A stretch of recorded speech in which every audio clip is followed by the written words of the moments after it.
Okay, so jumping straight into the session, there's three parts that I'd like to cover. The first one is what are the strategic drivers that are shaping disruption in the world today? Secondly, how are companies dealing with this tsunami of technologies that are enabling disruption? And what are some of the strategies and business models that are coming alive because of this? And I'd like to start with this picture and a definition of innovation and disruption. And believe me or not, I have a lot of conversations with corporates and fintech, and there is a blur between what is innovation and what is disruption. And I think it's very clearly explained in this picture, a picture that I took in Malta last month as we celebrated our 1-year anniversary of Finastra coming together. And I was just really surprised to see a horse and cart on the streets. Now, has anybody seen a horse and cart in their countries? Just a show of hands. There is, okay, there's much more than I thought. But really, the first definition of innovation is doing the same things a little bit better. And in the 18th century, we had the horse, which was the dominant form of transportation, and the innovation was as simple as adding the cart. And what this meant is instead of going on horseback, really uncomfortable, you could now travel in a carriage with 6 or 7 people in far more comfort. So what happened then, consequently, by the way, does anybody know what was the biggest problem in the world in the 1800s because of this form of transportation? Yes, but we can't use that language. It was horse manure. You've got 20 million horses all around the world leaving their droppings. And, you know, London was not such a great city to live in. If you go outside and you go into this environment, and the world was at a standstill. How do we solve this problem? And is it through innovation or is it through disruption? And for 50 years, they were worried that, you know, in 50 years, we're going to be actually drowning in 5 feet of manure.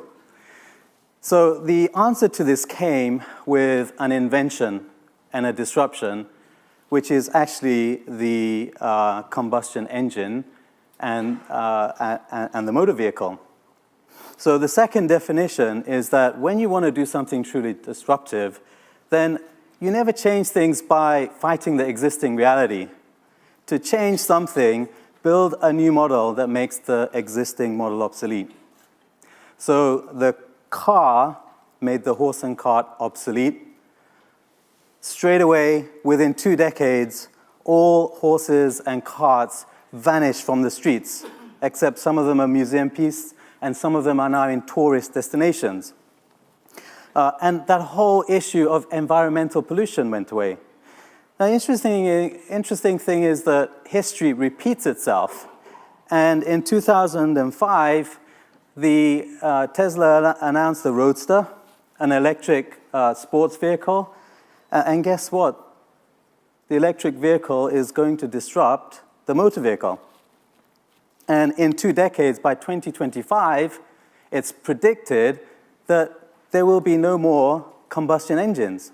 And what happens to the CO2 emissions and all those problems? They go away, just like the problems we had with the horse and cart. So this is the power of disruption, and it's getting faster and faster. And you can see that by the picture to the right, to the left of the Tesla, and it's highly likely that we're actually going to be disrupted by drones.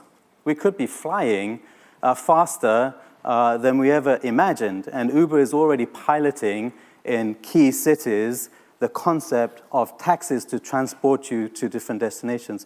So I really wanted to start with this to frame the differentiation between innovation and disruption and the gradient that exists there. And the key point here is technology is an enabler. And so what's really exciting now is that the technologies that are available in this day and age are all digital. They're rapidly expanding at either Moore's law or faster. So every 18 months, they're doubling in processing power and halving in cost. So we heard a lot about big data and AI. There are 16 trillion gigabytes of data floating around the planet. And those companies that are able to create insights from this data are going to be the oil miners, as we saw this morning. Google have done that very well. But in all other industries, they're now looking at how can we take our data that we've been sitting on for all this time and create intelligent insights. Blockchain, robotics, and Internet of Things have got great prospect for taking out cost, improving efficiency, and finding new ways of creating customer experiences in finance and in all other kinds of industries. And going into the next generation, we're going to have trillions of sensors and robots that are going to do frictionless payments on our behalf. So these three technologies, as they come of age, are going to be absolutely pivotal. And I saw that so many of the companies today have a blockchain and crypto focus.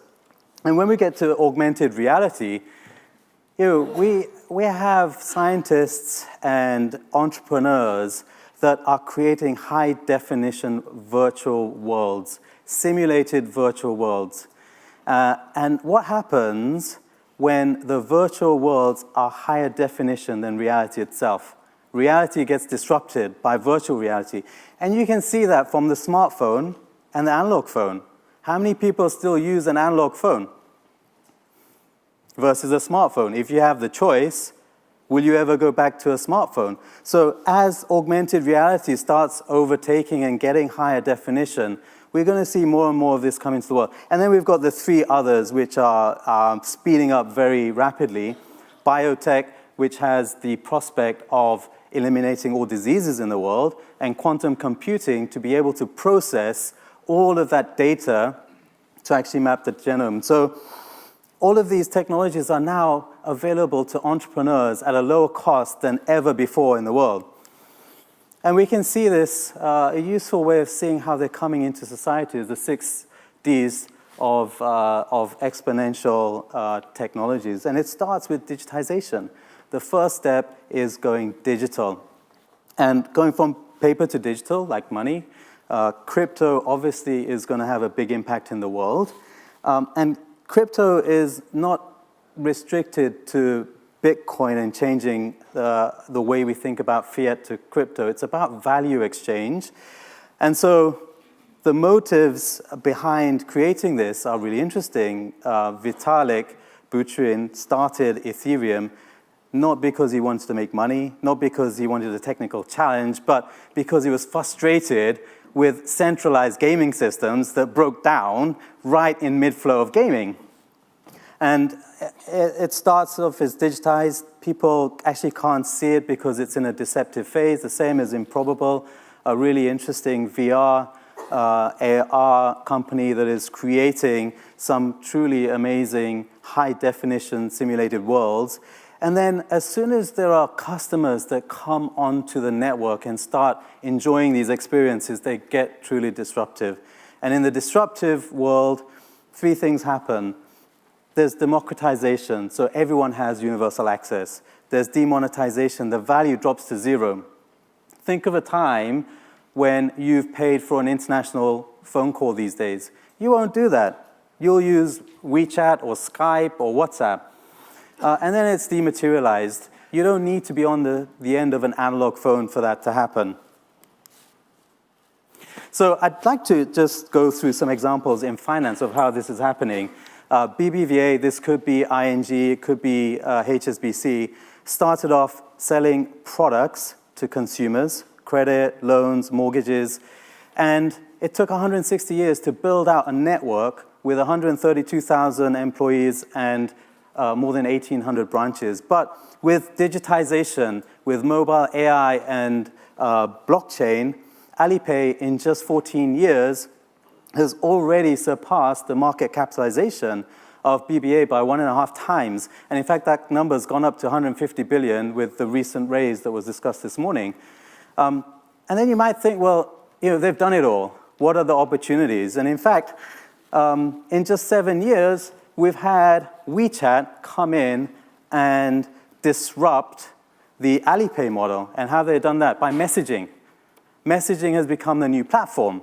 So with messaging, there are all kinds of other applications that are offered to consumers. And they've done that with just 2,000 employees. So the question here in this room is that if we project this forward, then in the next 7 years, by 2025, it's highly likely that one of you in this room is going to create a disruptive play using exponential technologies and finding new business models to service fintech or other industries, and with fewer people, because everything is digitized. And so when I come to conferences like this and I speak to clients, what's on the top of mind is, what does the financial services landscape look like today and where is it going? And really there are 5 main players: the incumbents, fintech, neobank, platform, and big tech. And when we look at the incumbents, they've really established economies of trust. It's very unlikely that we will shift our money directly from an incumbent bank into Facebook with all the data breaches and issues that are out there with security. And on the right, on the big tech side, they've been able to harness the economies of platform and community. So as the network effects grow, there is more and more value added to the network. But the interesting thing in the discussions that were happening today is that the new innovation is collaboration. How do you accelerate innovation to your end customer? And that's where cases like TransferWise pairing up with Monzo in order to provide services come through. And we'll see some more examples of that. But the biggest actor that is missing from the graph below before is actually the customer.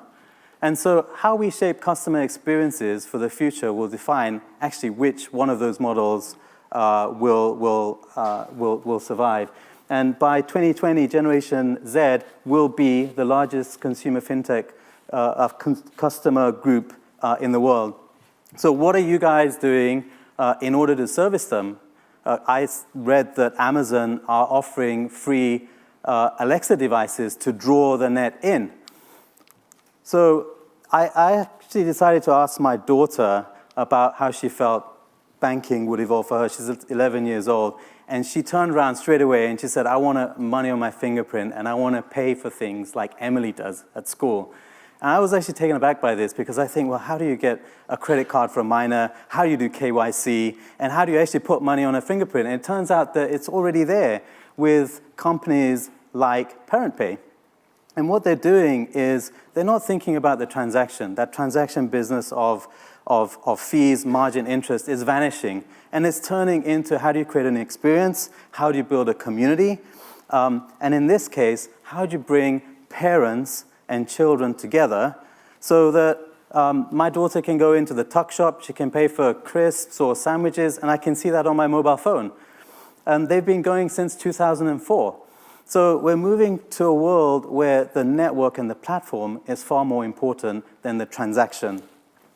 Some more examples of how technology is being used by some of the incumbents. Teleporting people through VR, so that if you want to show expensive real estate, you can do that with a solid high-definition VR and you don't need to travel or have jet lag or pay expensive fees for flights.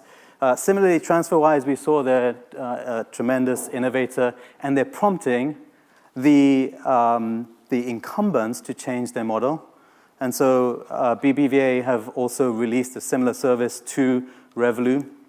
And we see probably an all-time favorite. We always are worried about what the big tech will do. The good news is the big tech are not really that interested in disrupting the banks. They're actually much more interested in servicing their network of clients, figuring out how to increase flow of commerce on their platforms and make frictionless journeys. So each one of those products are examples of frictionless journeys that will help more trade on the platform. And so I really wanted to just end with a summary of the innovation and disruption discussion, and we can see that from a pie chart. The sum of all knowledge is what you know and what you don't know. And innovation is taking a step-by-step improvement in doing what you know and improving it. So iterating, improving, and having a curious and continuous learning environment. But there's a whole big world out there which is much, much bigger. And it's all of the things that you don't know that you don't know. And coming to conferences like this, networking, and figuring out how to experiment, invent, and take risk will be some good insurances for bringing together, collaborative, disruptive plays where we can actually redefine the future of finance. So I've gone over time, apologize for that, but if there are any questions and if there's time, I'm happy to take them. But thank you for your time and attention. And England's winning the World Cup. We'll take some questions. Okay. Yeah, no, thanks. Okay. So, no, I'm trying to shake your hand. Oh. So I'm trying to shake his hand. He's giving me this button thing. So amazing, thank you. That's really an interesting look into the future. And I just wanted to repeat this. Network and platform are more important than the transaction, and this change to user experience and looking after your community, which is a real sea change from the way often financial institutions have worked with their customers. So I'd love you to have some opportunity to ask questions. So let's take 5 to 10 minutes and allow some questions before lunch. Thank you. Okay. So any questions? Hands up. We've got 2 mics.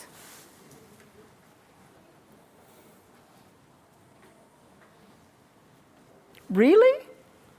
Like that was such an interesting presentation and you haven't got a question? There must be one out there. There's one here. Just wait for the mic.